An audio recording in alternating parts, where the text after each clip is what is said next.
Сәлем достар, менің есімім Әлем. ОБД.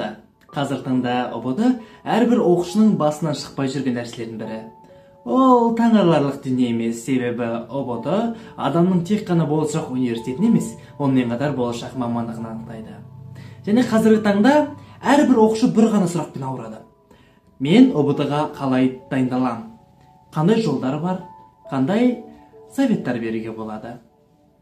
Біріншіден бірде айта кетейік, ОБД-ға дайындалудың жолдары өте көп. Бірақ та барлығы мойындайтын және дұрыс болып саналатын тек қана 3 жол бар. Бірінші жол өздігімен өзін дайындалу, яғни тест шешу деп атайық.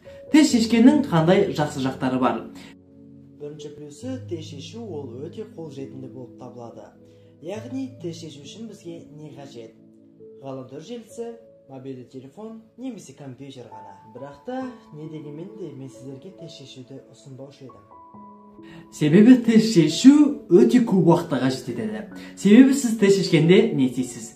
Біріншіден интернет деп аталатын қоқыс жәшігінен информация іздейсіз, яғни тест нұсқаларын. Екіншіден оларды шешесіз. Үшіншіден тексересіз.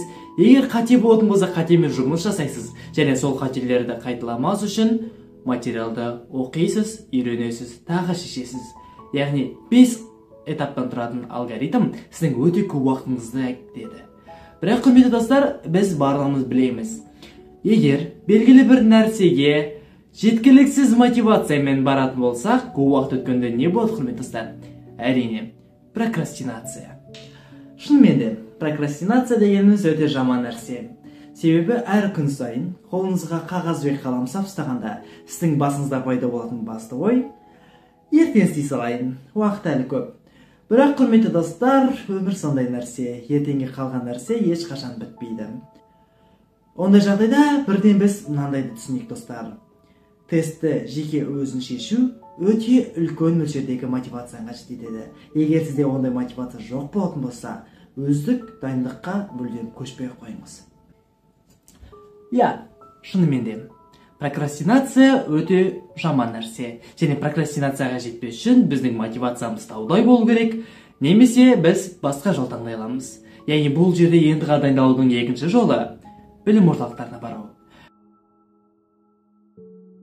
Білім орталықтары қазіргі таңда өте көп сұранысқа ие нәрселердің бірі болып табылады. Және ол таңғаларлық нәрсе емес. Себебі білім орталықтары бізге не бере алады? Біріншіден сапалы білім. Екіншіден мотивация. Үшіншіден бір мақсатқа ұмтылған адамдардың қоғамы.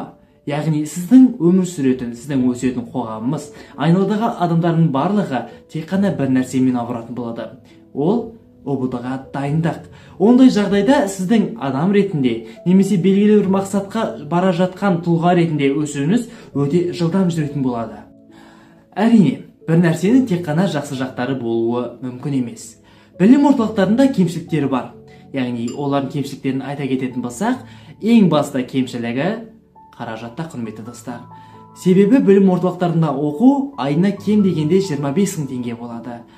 Әрине, мойындаймын, осы 25 мың теңгеге оқу арқылы болашақта сіз 4 миллион тұратын грантты ұтып алуыңызға болады.